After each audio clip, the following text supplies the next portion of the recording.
Muy buena tarde tengan todas, todos, todes. Es un gusto estar en esta Feria Internacional del Libro de Antropología e Historia, la 33ª edición. Y qué mejor que con nuestros colegas presentando esta revista número 11 de estudios de antropología sexual. Yo soy Yesenia Peña, editora de la revista, y doy la palabra a Gabriel Gutiérrez, periodista, quien moderará la presentación de este libro. Adelante, Gabriel. Gracias, Lidia. Muy buenos días, tardes, noches, cuando nos estén viendo a través de este espacio. La revista de estudios de antropología sexual del Instituto Nacional de Antropología e Historia llega a su número 12. Y como siempre, las autoras y los autores convocados nos ofrecen un crisol de temas para reflexionar. Este ejercicio, liderado por la doctora Yesenia Peña y la maestra Lilia Hernández, reúne una vez más letras que en su conjunto son una fuente para sumergirnos en temas por demás actuales como son los cuerpos, los géneros y las sexualidades en una realidad como son los tiempos de COVID.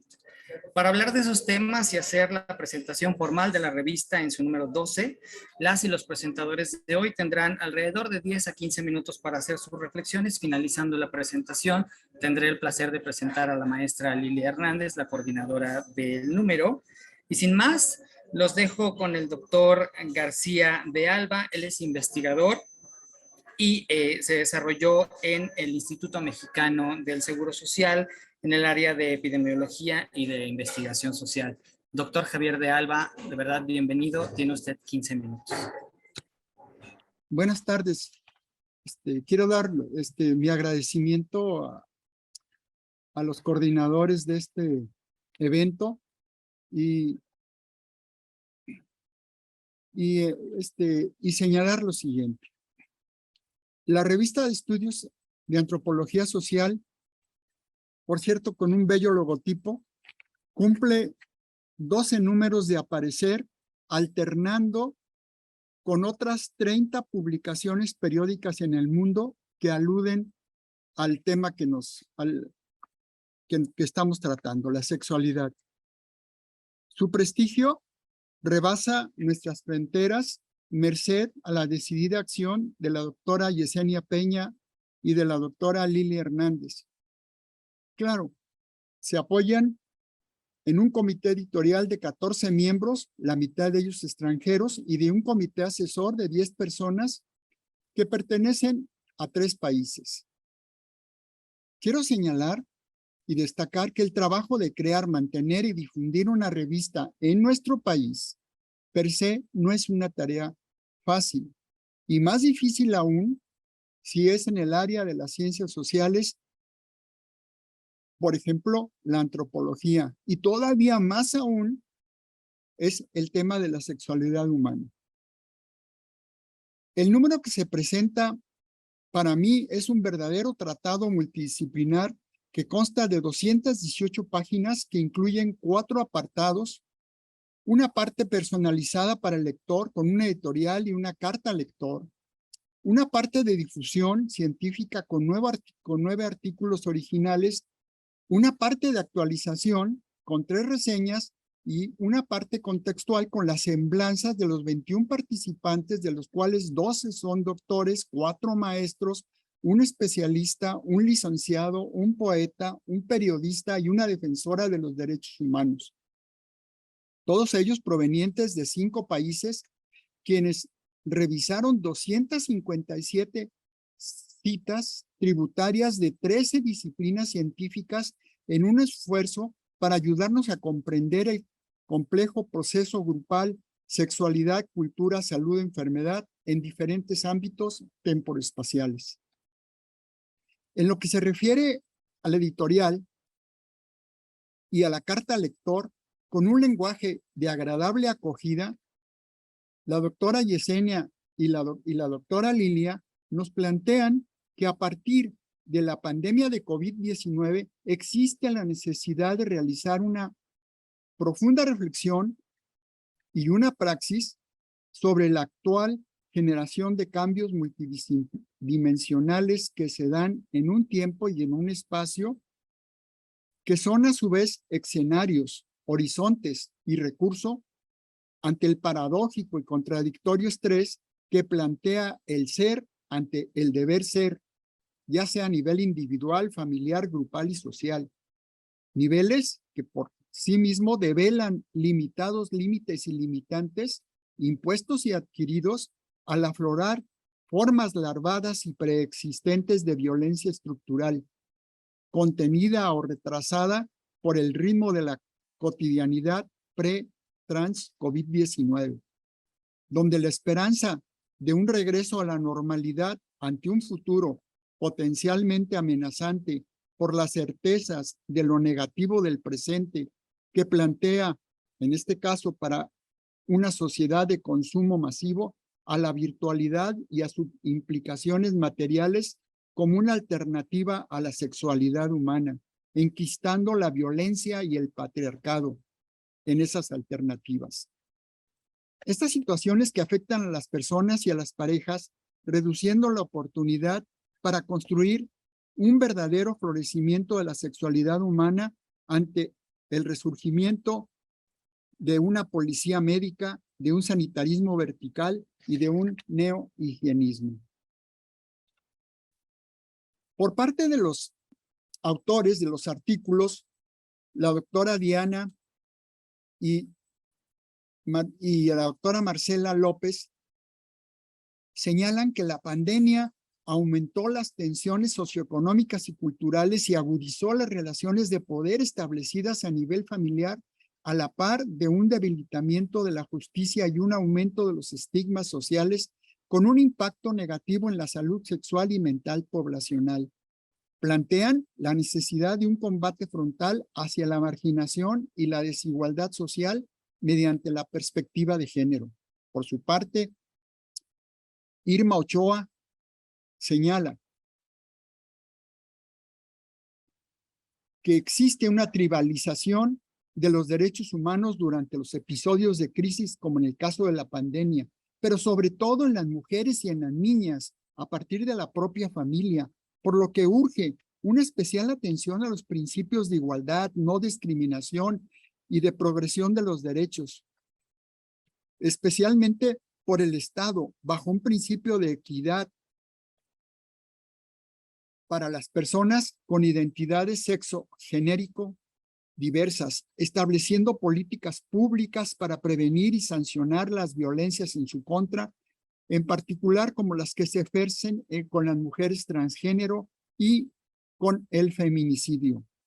Marcela Suárez y Carlos Humberto Durán señalan que el amor como emoción juega un papel importante en la construcción de las identidades y como el COVID ha afectado los vínculos de las parejas por la separación de las mismas, este influyó en el sentido y el significado del vínculo amoroso, lo cual atenta en la construcción de las futuras identidades, ya que el amor promete unificación a quienes afecta, sobre todo la división y la incompletud, y alertan, como señala Lacan, la construcción social de nuestra realidad.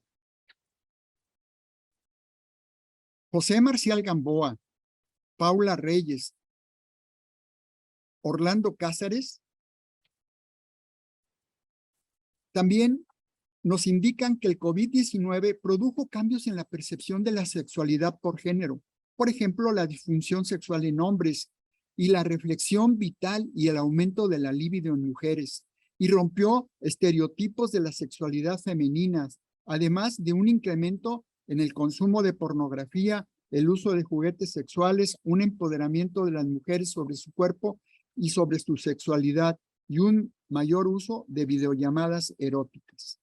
Marta Rebeca Herrera, Guadalupe Rodríguez, en el continuum de violencias en diversos espacios sociales, señalan que la violencia de género configura, predice y produce diversas formas de agresión, provocando que la adolescencia-juventud siga experimentando la orfandad de lo público, de lo comunitario y de lo familiar.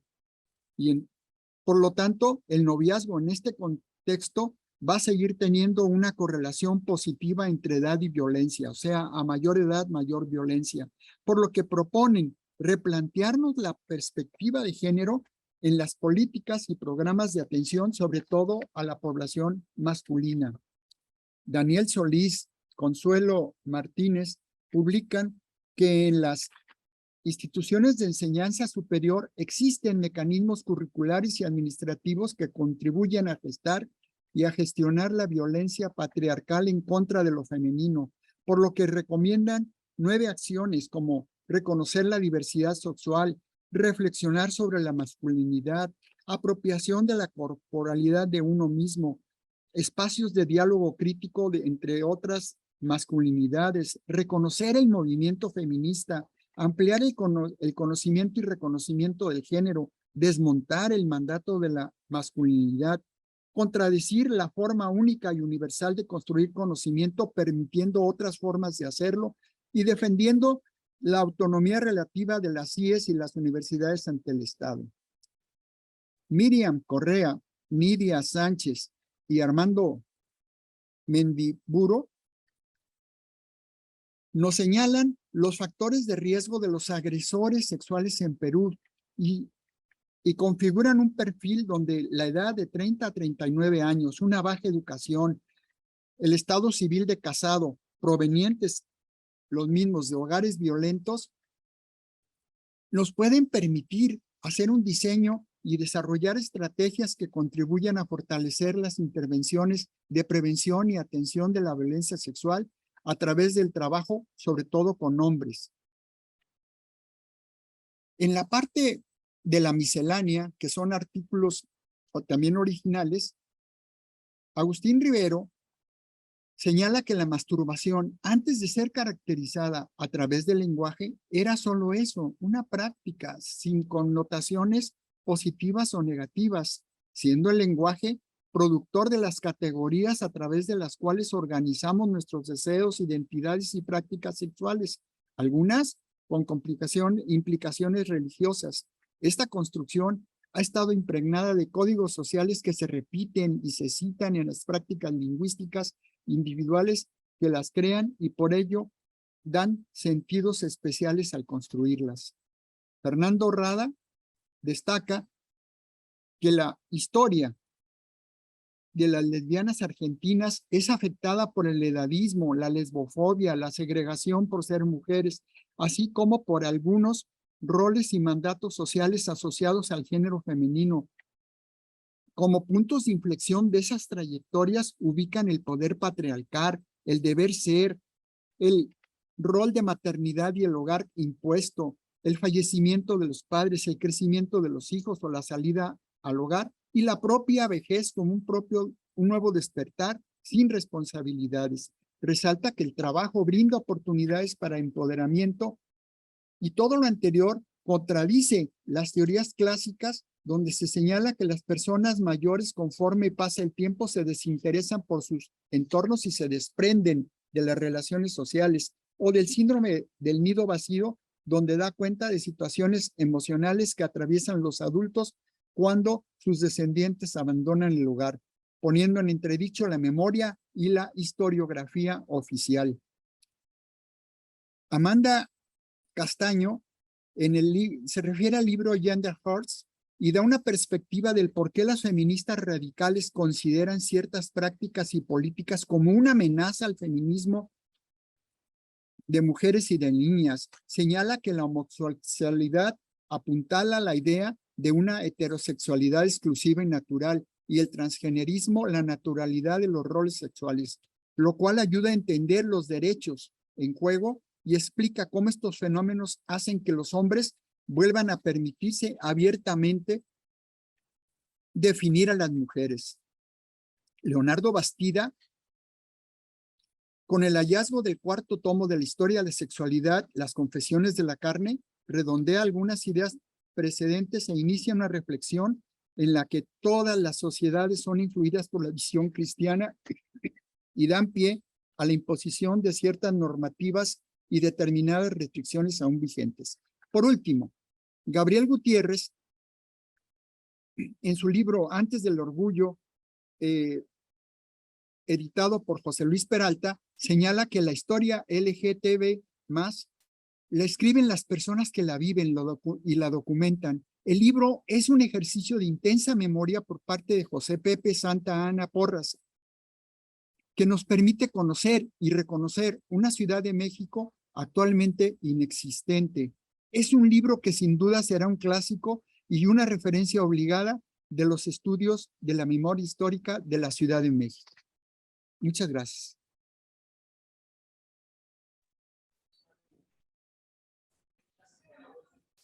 Muchas gracias, doctor Javier García de Alba García. Y ahora, por favor, le pido a la maestra Rosana Achach Cervera. Ella es directora del Centro de Estudios Superiores de Sexualidad, el CESEX, que nos dé sus reflexiones y sus comentarios. Bienvenida, doctora. Buenas tardes. Bueno, antes que nada, quisiera yo agradecer a la maestra, a la doctora, perdón, Yesenia Peña, por la invitación a estos comentarios de la revista de Antropología Sexual número 12 en el marco de esta Feria Internacional del Libro. Y bueno, pues muchas gracias por la invitación. Y me propongo a comentar algunos puntos que para mí fueron relevantes, ¿no? Para empezar, considero muy valioso que dicho número de la revista, ya que logra integrar un antes y un después de la pandemia de COVID, en temas tan relevantes como son las vivencias de nuestros cuerpos, de nuestras relaciones, de nuestro erotismo, del temor a perder la vida, de los duelos durante la pandemia y de la violencia de la que pudimos ser objeto de entre otras situaciones. Los artículos expuestos integran desde diferentes posiciones la articulación entre géneros, sexualidades, violencias y cuerpos. Bueno, ¿qué pasó antes del COVID respecto a la revista, no? En este sentido, vamos a observar que las y los autores que entran en este tiempo nos llevan de la mano a través de 3 artículos. Uno hace referencia a la violencia de género en las adolescencias y juventudes, específicamente en el noviazgo. El segundo pisa los terrenos de las instituciones de educación superior y analiza cómo se vive, cómo se refuerza la desigualdad de género y en especial cómo se traduce la masculinidad hegemónica en dichos terrenos que se vuelven pantanos donde las mujeres y las personas de las disidencias sexuales quedan atrapadas y finalmente el último artículo nos conduce a mirar la posibilidad de construir un perfil de características sociopsicológicas de hombres que ejercen delitos sexuales y viven en situación de privación de su libertad. Los 3 se sitúan en un análisis de desigualdad de género y la normalización de la violencia, en especial hacia las mujeres y a la población de la disidencia sexual. En lo que respecta a la mirada de cómo se vive la violencia en el noviazgo, las autoras reflexionan acerca del papel de los diferentes espacios y contextos donde se desarrollan las adolescencias y juventudes, mostrando la inequidad que hay, y una inequidad que se traduce en diferentes accesos a la educación y a una vida digna. Esto lo contrastan con el desarrollo del concepto de amor y su relación con la construcción del género como un referente simbólico e imaginativo, mirando el amor como una construcción social que enaltece los mitos alrededor del concepto de amor romántico y cómo dicha situación está relacionada con el ejercicio de la violencia en el noviazgo. Es decir, el amor romántico se convierte en el sustento teórico para el ejercicio de la violencia en el noviazgo. Algunos datos que mencionan que me parecen relevantes, por ejemplo, que las jóvenes menores de edad son las que más se oponen a los malos tratos y por el contrario, las de mayor edad tienden a tolerarlos a efecto de ser aceptadas. Otro rasgo es que la violencia en el noviazgo no se observa como tal ni por los involucrados, es decir, ni por quien ejerce la violencia, ni por quien la recibe, ni por las instituciones educativas, pues se asocia al juego, a la broma, expresiones de afecto y se consideran como maneras de establecer un vínculo. Otro hallazgo es la bidireccionalidad de la violencia. Es decir, antes se consideraba exclusivamente la violencia ejercida del joven a la joven y actualmente hay una bidireccionalidad. También se encuentra la coexistencia de viejas formas de violencia como son el control, el sometimiento, los celos, etcétera, con nuevas manifestaciones de violencia y estas están relacionadas con nuevas tecnologías, como son la difusión no consentida de imágenes íntimas. En este sentido, el amor se mira como un amor que lo puede todo y atrapa a nuestras adolescentes y jóvenes en las telarañas del amor romántico y marca un camino para construir relaciones en dicha etapa que a su vez crea el espacio propicio para el ejercicio de la violencia. Siguiendo esta línea de la violencia, nos encontramos con otro artículo que enmarca al centro a la masculinidad hegemónica, siendo el escenario principal las instituciones de educación superior. El autor y la autora hacen una relación entre la masculinidad patriarcal y violencia de género y cómo esta relación se traslada a las instituciones de educación superior, siendo el vehículo o el espacio donde se perpetúa dicha asociación. Esto da como resultado un terreno de desigualdades que se vuelve cómplice del ejercicio de violencia de género hacia las mujeres, hacia los hombres con una masculinidad no hegemónica y hacia la población de disidencia sexual. Nos invitan a reflexionar acerca de la forma como se construyen las relaciones, cómo se viven los espacios, cómo se perpetúan las jerarquías de poder, así como la existencia de un currículo oculto que favorece que se siga manteniendo un orden patriarcal en las instituciones de educación superior. También nos abre la reflexión acerca de todos los mecanismos de vida cotidiana que se dan y favorecen lo antes mencionado. Por ejemplo, nos habla de cómo hay carreras que son exclusivas de hombre o exclusivas de mujer, ¿no?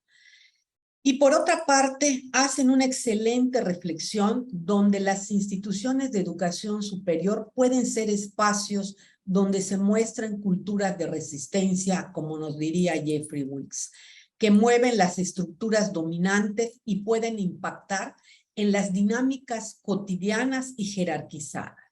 Finalmente, colegas del Perú realizan un estudio para construir un perfil sociopsicológico de los violadores sexuales en cárceles de Perú.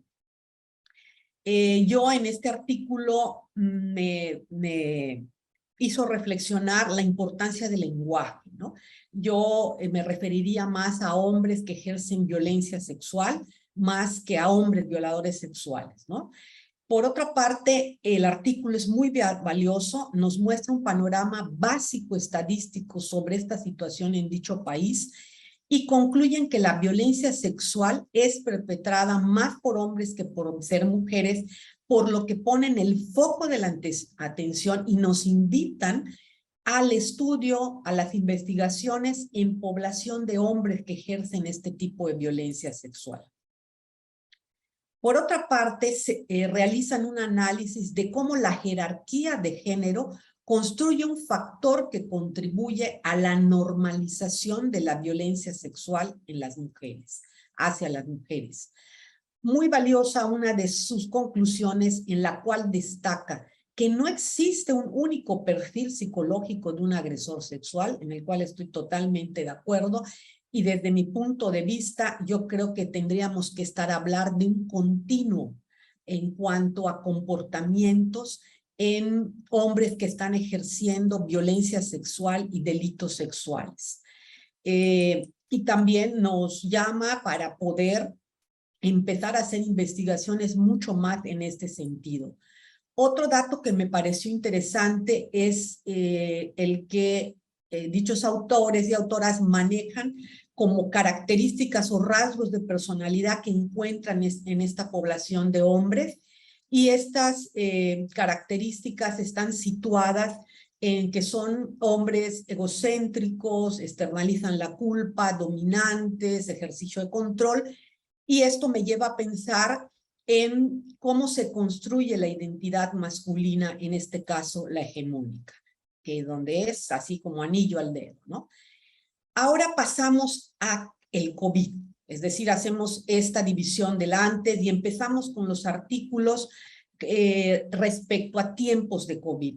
Un tiempo donde se detuvo el planeta, o mejor dicho, percibimos que se detuvo el planeta ante la amenaza a nuestra supervivencia humana. Dicho espacio sirvió para mostrar aún más las desigualdades sociales, recrudecerse la pobreza, aumentar cifras de violencia y en particular las cifras hacia niñas, niños, adolescentes y mujeres, hacia personas de la disidencia sexual. No solo se lidió contra la amenaza a nuestra salud física, sino que se libró otra batalla para preservar la salud emocional, batalla que seguimos de hecho librando. Así como se buscaron estrategias para seguir conectados en la distancia, y el día de hoy se sigue lidiando, como dije, en la salud emocional. Entre las propuestas que nos invitan a reflexionar está, por ejemplo, los resultados que se presentan en torno al impacto de las disparidades de género en la vivencia de la pandemia en América Latina. Una investigación con datos duros, que duelen, que impactan, que nos hacen pensar en la necesidad de que los gobiernos redireccionen sus estrategias para cortar las asimetrías y violencias de género.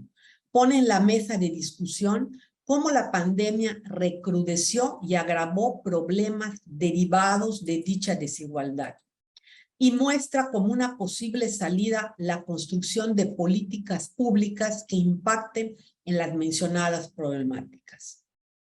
De igual manera, cuando se expone el tema del deber del Estado ante la violencia feminicida en tiempos de contingencia, volvemos a los datos duros, a los que duelen, pero que desafortunadamente nos recuerdan que una cifra es una vida y no hay manera de recuperarla.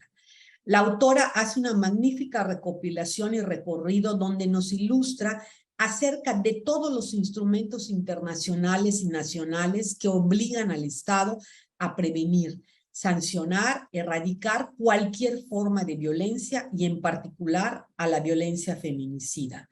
Por otra parte, nos muestra cómo se dispararon los índices de violencia hacia mujeres, niñas, niños y población de las disidencias.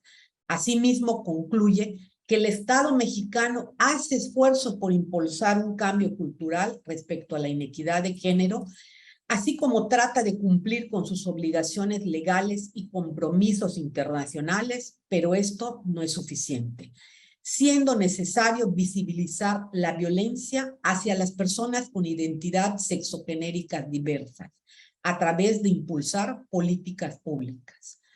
Por último, se plantean artículos que versan sobre las diferentes maneras que se transformó los encuentros amorosos y o eróticos dentro de un contexto de restricción. Es decir, hacemos esta división, ya que vemos los artículos relacionados con violencia, y ahorita entramos a una nueva era de artículos mucho más relacionados con la vivencia de la distancia.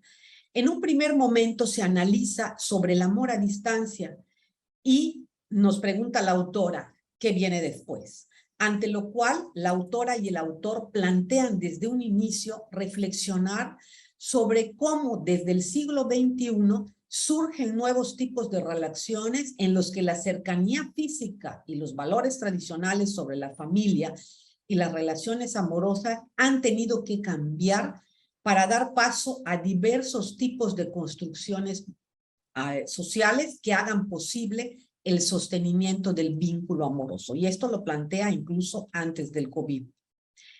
Y en tiempos de restricción por COVID, dichas relaciones se fortalecieron y se comprobó el vínculo amoroso a distancia. Coloca el tema de las identidades en un primer plano en la reflexión que nos indica muy acertadamente que las identidades se encuentran vinculadas a los conceptos de género, de amor y familia de diversas maneras. Y sobre estos temas han llovido discursos y teorías que han pretendido universalizar contenidos de estos últimos conceptos. Pone acento al decir que no se puede universalizar el concepto del amor. Desde ahí parte para reflexionar sobre cómo se han desdibujado las relaciones y se han creado nuevas formas de vinculación desafiando la distancia. Por último, los autores y la autora de las tecnologías y sexualidades durante la pandemia nos ofrecen un estudio donde comparan grupo de hombres y mujeres.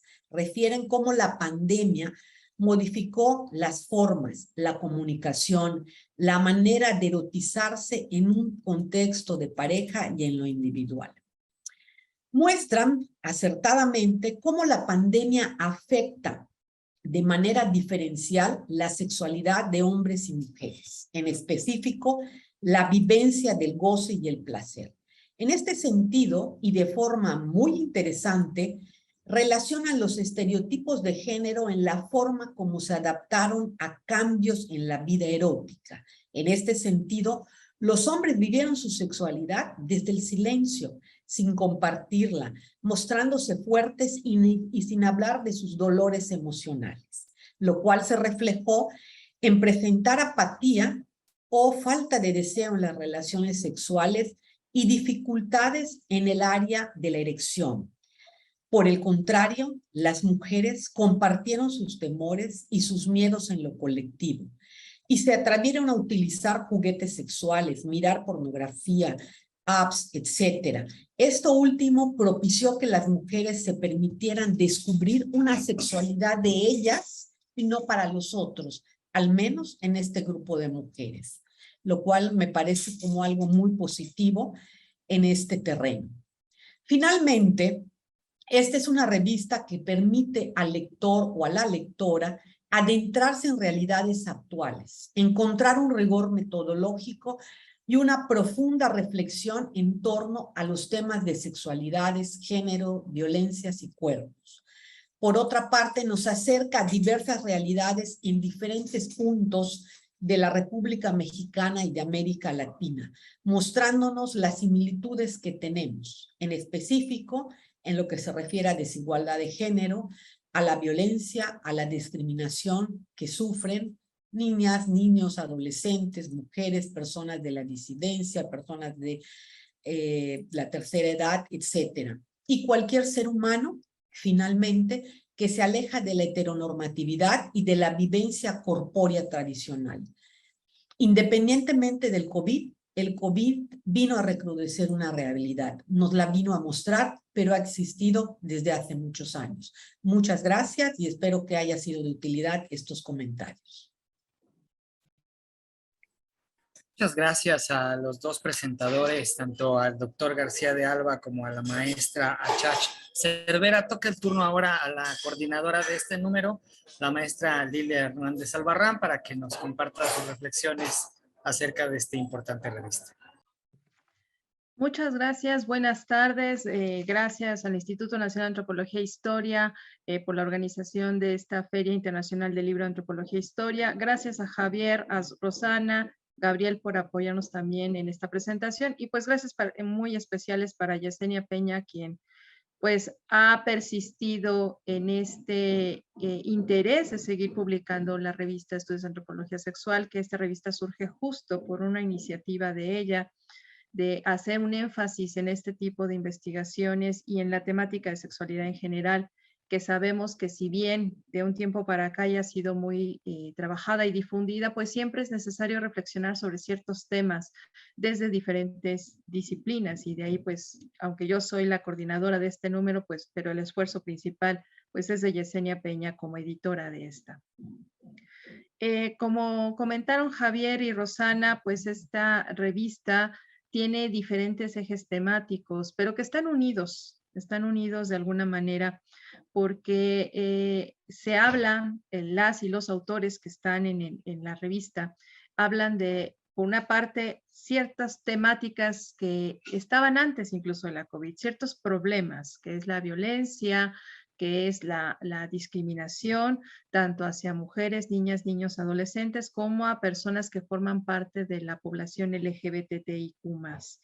Y por otra, pues que esta situación, con la presencia de la COVID-19, de esta pandemia que, como bien comentó Rosana, vino a recrudecer, vino a hacernos más evidentes problemáticas que estamos enfrentando desde hace tiempo como sociedades, sociedades en todo el mundo, en particular la mexicana, pero que está pasando en todo el mundo, esta forma de acercarnos al cuerpo, a la sexualidad, al erotismo, a las diferentes identidades, a la subjetividad de las personas, que todavía prevalece un nivel de perjuicio y violencia muy fuerte al respecto. Como sabemos, pues la pandemia pues, nos vino a mover en muchos sentidos. Nos cambió el estilo de vida y la forma de ver muchas cosas. Desde cómo obtener nuestros alimentos, hasta la socialización, hasta las formas de vincularnos afectivamente, eróticamente, y esto no fue la excepción, ¿no? El contexto de pandemia sí hizo más evidente varios de estos problemas, y más porque nos tuvimos que recluir en el hogar, ¿no? Y el hogar para muchas personas, la casa donde vivimos para muchas personas ya era un espacio, desgraciadamente, de violencia. Para muchas mujeres, lo sabemos, la violencia se recrudeció porque tenían que permanecer junto a las personas que ejercían la violencia, niños, niñas, adolescentes igual, y personas también de los colectivos LGBT que no eran aceptados en sus hogares o con sus familias, tuvieron que estar conviviendo casi 24 horas del día con las personas que no las aceptaban.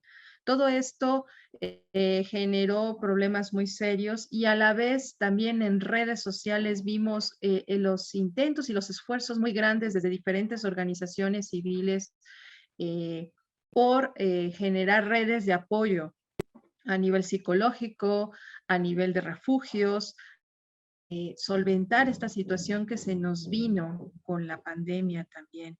El autocuidado también fue uno de los problemas en los que nos hizo hacer conciencia la COVID, porque el autocuidado a nivel de salud, pero también a nivel psicoafectivo y de responsabilidad afectiva hacia con quienes nos vinculamos, estaba un tanto olvidado o no lo teníamos muy en cuenta.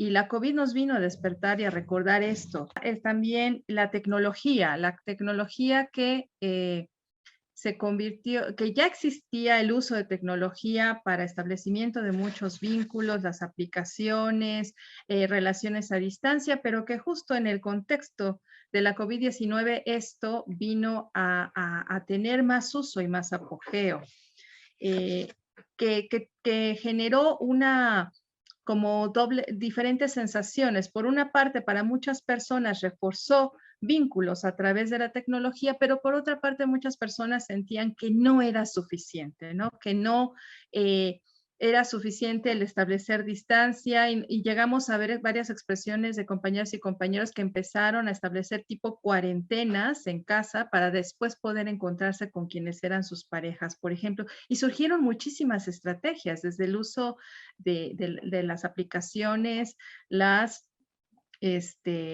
mayor uso de los espacios virtuales para vincularse, etcétera, hasta establecerse como cuarentenas particulares para poder volver a reencontrarse físicamente con sus parejas, por ejemplo. En fin, este número, por eso es un esfuerzo de tratar de hacer evidente todas estas situaciones que existían ya y otras que se modificaron, y Y además, preguntarnos por los siguientes retos que vienen. Además, estamos también presenciando ya la expansión de otras enfermedades como es la viruela símica, ¿no? Y que está ahí un debate muy fuerte sobre el cuidado, sobre a quiénes se están contagiando, etcétera. Y nos hace preguntarnos entonces, de ahora en adelante, desde la COVID-19 en adelante, cómo se establecen relaciones, cómo podremos cuidarnos, cómo se pueden manifestar las expresiones, cómo combatir la violencia, que ese es el gran reto que todavía no hemos podido enfrentar, modificar y que desgraciadamente en estos contextos se vuelve más fuerte, se vuelve más intensa. Se modifica en muchos términos, pero se ha acrecentado y que también ese es un reto muy fuerte que tenemos. Esta revista es un intento de generar reflexiones al respecto, que esperemos que las personas a quienes llegue, que la lean, puedan generar discusiones, reflexiones, puedan comentar, que ese es el fin de esta revista, que pueda llegar a todo mundo y que pueda generar un campo de reflexión y conciencia. Y pues de mi parte serían los comentarios. A mí me gustaría que Yesenia pudiera también comentar algo sobre la revista. Claro que sí. Antes que nada, pues muchísimas gracias por sus intervenciones. Muchas gracias, Lilia, por coordinar este número que va a sentar un precedente sobre los trabajos que se vienen realizando desde diferentes áreas sobre los tópicos de cuerpos, géneros y sexualidades en pre y post pandemia. Y que también este es un esfuerzo de un gran equipo de trabajo que tenemos con ya 15 años de tener la revista y que nos ha permitido el Instituto Nacional de Antropología e Historia en colaboración con el CONACYT darle continuidad. Es un espacio abierto para todos los investigadores, investigadoras, investigadores que gusten participar y por supuesto es una revista arbitrada que también permite por el lenguaje de inclusión y por las características del manejo de las investigaciones, que llegue a un público más amplio. Es una revista que ustedes pueden consultar directamente en la mediateca del Instituto Nacional de Antropología e Historia, adquirirla en las tiendas de Lina y con un costo muy simbólico, justo para que sea accesible a todos los públicos, ¿no? Y en ese tenor, pues también para nosotros es un gran gusto que pues sea una revista de carácter latinoamericano e internacional que maneja el tópico justo de la sexualidad como uno de los piedras angulares y dimensiones de la vida humana que adquieren una relevancia en las investigaciones humanísticas y de las ciencias sociales. Mi agradecimiento, querida Roxana, Javier, Gabriel y Lilia, por supuesto, desde el Instituto Nacional de Antropología e Historia. Les seguimos invitando a que conozcan más de las actividades de la Feria Internacional del Libro de Antropología e Historia de esta edición número 33. Te damos la palabra, Gabriel. Adelante.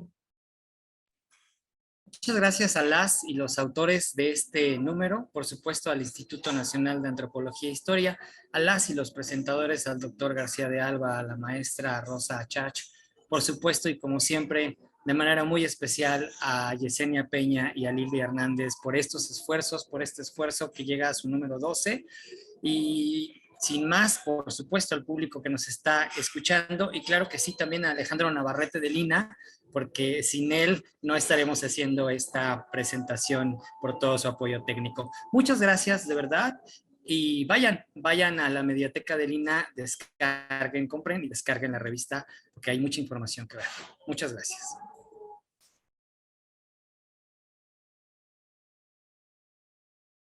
Gobierno de México.